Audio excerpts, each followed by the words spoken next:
उसके बावजूद भी मैं मेरे प्रभाव वाले क्षेत्र में पार्टी को जिता नहीं सका। चुनाव के दौरान घोषणा कर दी थी, तो उस घोषणा को मैंने पूरा किया है। माननीय मुख्यमंत्री जी की जानकारी मैं 20 दिन पहले दे दिया था, आज मैंने घोषणा कर दी, बस इतना ही है। आज जो किरोड़ीलाल मीणा ने जो इस्तीफा दिया है और इस्तीफा के बाद में एक तरीके से ये माना जा रहा है कि जो राजस्थान में भाजपा है वो कहीं ना कहीं किसी न किसी तरीके से संकट में आ गई है, क्योंकि किरोड़ी मीणा जो हैं वो ऐसे नेता माने जाते हैं जो बहुत ज़्यादा आक्रामक तरीके से अपने मुद्दे उठाते आए हैं। मतलब सरकार को भी, अगर अपनी ही सरकार को भी कटघरे में खड़ा करना पड़ जाए तो किरोड़ी मीणा पीछे नहीं हटते हैं, कर लेते हैं ये। और मतलब इन्होंने जैसे कि वही वादा किया था कि जो इनको 7 सीटों की जो जिम्मेदारी दी गई थी, अगर मान लो वो हार जाते हैं, और खास करके दौसा की सीट जो अगर वो हार जाते हैं, उनका कैंडिडेट अगर भाजपा का कैंडिडेट हार जाता है तो इस्तीफा दे देंगे। और उसके बाद में लगातार जो कांग्रेस के नेता हैं, चाहे प्रदेश अध्यक्ष हो, लगातार पीछे पड़े हुए थे कि आप इस्तीफा कब देंगे। और मीडिया में भी यही सवाल उठते थे कि अगर आपने बोला है तो अब आप इस्तीफा देंगे, नहीं देंगे तो कब देंगे। तो ये सवालों से कहीं ना कहीं और हमेशा मुंह पर उंगली रख करके किरोड़ी मीणा निकल जाता है। हालांकि उन्होंने इशारा उसी दिन कर दिया था जब परिणाम आया था, जब उन्होंने वो चौपाई लिखा था कि रघुकुल रीत सदा चली आई, प्राण जाई पर वचन न जाई, और इन्होंने कर दिया। लेकिन इस इस्तीफे की वजह सिर्फ यही नहीं है। पहले तो हम इन्होंने क्या बयान दिया वो देख लेते हैं, किरोड़ी मीणा का बयान भी आ गया है, वो देख लेते हैं, उसके बाद में चर्चा करते हैं कि आखिर क्या इस्तीफे की क्या वजह रही है। तो मैं मीडिया के भाइयों से माफी चाहता हूं कि जगतगुरु शंकराचार्य निश्चलानंद जी का प्रवचन चल रहा था, आपको मैं बयान नहीं दे सका, आप लोगों को इंतजार करना पड़ा, बरसात में तकलीफ उठानी पड़ी, उसके लिए मैं पूरे मीडिया से माफ़ी चाहता हूं। और जैसा कि आप जानते हो, ऐसे हैं जो आप लोग जानते हैं,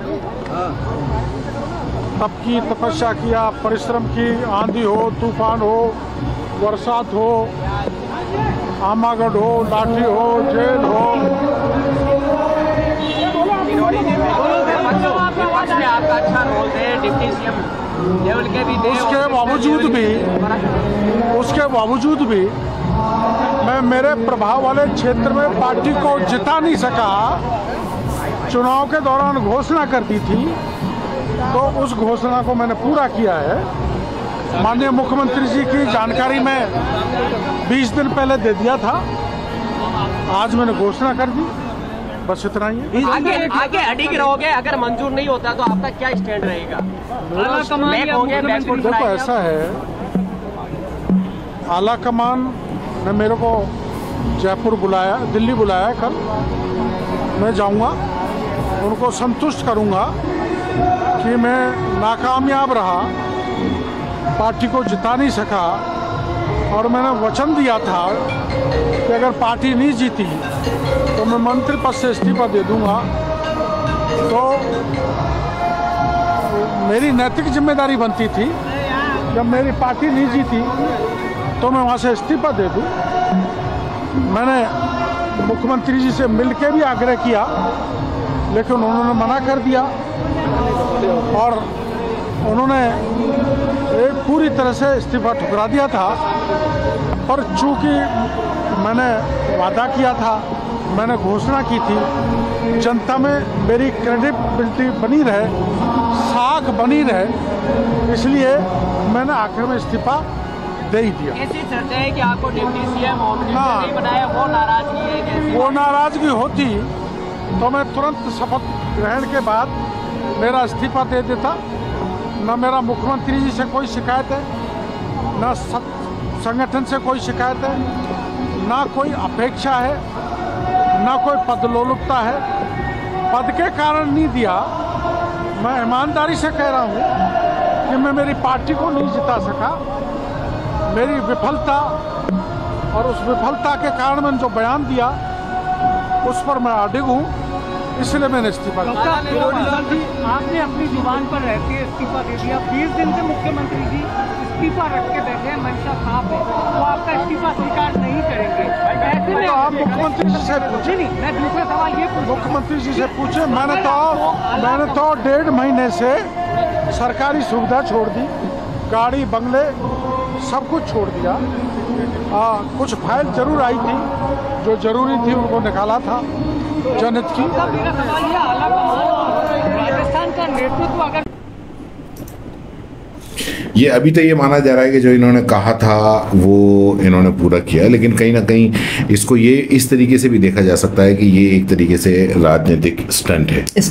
बिल्कुल। राजनीतिक स्टंट इसलिए भी है क्योंकि दौसा के अंदर उपचुनाव फिर से होने हैं और दौसा की जिम्मेदारी इनको दी गई है। अब ऐसे में अगर मान लो ये एक तरीके से वो कहते हैं ना, वो भावनात्मक इमोशनल ब्लैकमेल, तो ये जनता को भी ये कहा जाए कि भाई क्योंकि दौसा के हैं, अगर वहां से फिर अगर विधानसभा चुनाव भी अगर मान लो मैं हार गया तो सारा बड़ा खराब हो जाएगा ये, तो ये भी कहा जा सकता है। अच्छा, दूसरा क्या है कि नेता कोई भी हो, सब अपने अपने मतलब के अंदर बहुत एकदम तड़ाकेबंद माहिर होते हैं। अभी जैसे कि इस्तीफा दे दिया, लेकिन उसके बाद में दे दिया कि भाई आला कमान है, अब आला कमान माने नहीं माने ये वो दूसरा तीसरा और आला कमान। सर एक ऐसी रणनीति भी लग रही है कि अब भावुक होकर जिस तरह से किरोड़ी मीणा ने मंच पर सबके सामने सार्वजनिक रूप से कह दिया था कि अगर ये नहीं जीता है आप लोगों ने या नहीं जीते तो मैं इस्तीफा दे दूंगा, अब उनका कहना हो गया और सब तरफ क्योंकि विपक्ष को एक बड़ा मुद्दा मिल गया और किरोड़ी मीणा जिस तरीके के नेता हैं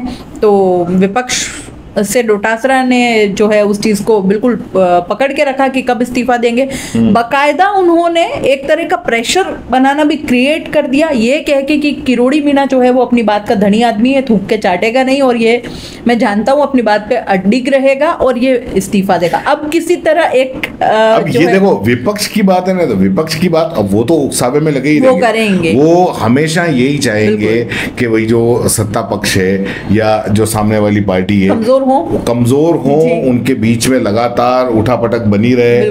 और अभी तो ऐसा लग रहा है कि क्योंकि इधर केंद्र में तो विपक्ष मजबूत है ही है, राजस्थान के अंदर भी विपक्ष मजबूत है और अभी चुनाव को कितने महीने, 6 महीने हो गए लगभग आप चार जो भी है जितना भी टाइम हुआ, लेकिन ऐसा नहीं लग रहा है कि जैसे कि सरकार का कोई काम शुरू हुआ। बिल्कुल कुछ नहीं, बिल्कुल एक बहुत आरामदायक मोड में अभी तक चल रही है। तो ये काम नहीं करने देना भी कहीं ना कहीं और उस मतलब सरकार को उलझा के रखना भी ये विपक्ष का वो रहता है। अगर इसमें कोई अगर अनुभवी अगर होते जैसे कि इसके भजनलाल शर्मा की जगह अगर मान लो वसुंधरा राजे होती तो ये सीन बिल्कुल अलग होता है, क्योंकि एक तो क्या होता है ना, एक अनुभवी बोलता है कि सरकार चलाना किसको समझने में लग जाएंगे 5 साल समझने में लग जाएंगे।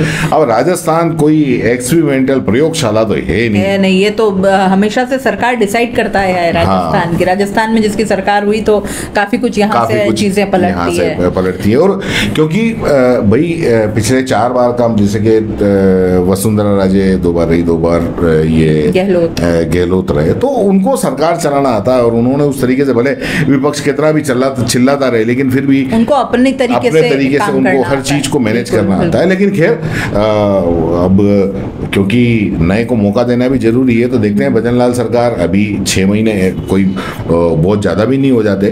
देखिए किरोड़ी मीणा के बारे में ये भी कहा जाता है कि भजनलाल सरकार से बहुत ज्यादा इत्तेफाक नहीं रखते थे, बहुत ज्यादा खुश नहीं थे।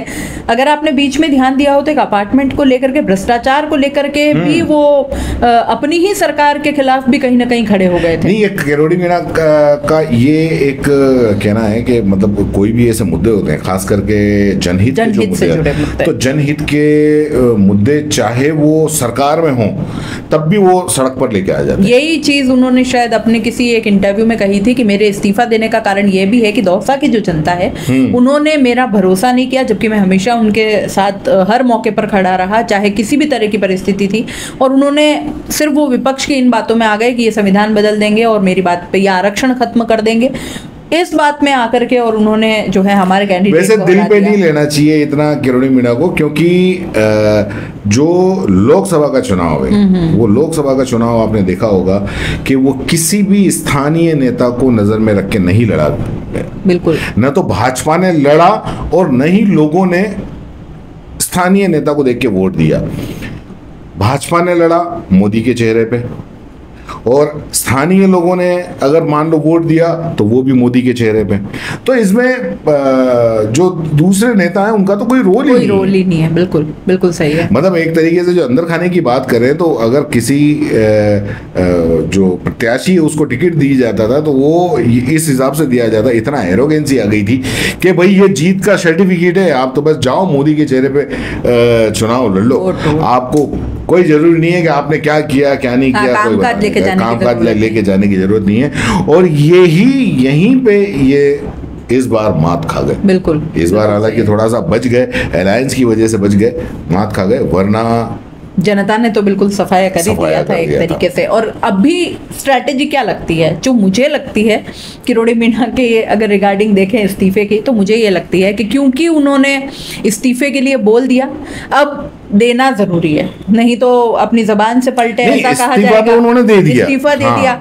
अब बात यह है कि आला कमान अगर उस चीज को रिफ्यूज कर देता है कि नहीं इस्तीफा हम मंजूर नहीं करते हैं, तो किरोड़ी मीणा की तरफ से डन है कि मैंने तो दिया और आला कमान ने नहीं माना, तो इसमें इज्जत दोनों की रह जाती है और सवाल खत्म हो जाता है। ये राजनीति है, राजनीति के अंदर आप ये नहीं कह सकते कि ये नाराज है और ये जो आज नाराज है वो कल नहीं रहेगा। बिल्कुल सही बात है। और जो कल नाराज था वो आज नहीं।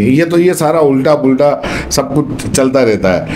मतलब कभी मोदी जी इंसान बन जाते हैं तो कभी वो अवतार बन जाते हैं, सब बन जाते हैं, तो ये सारा चलता रहेगा।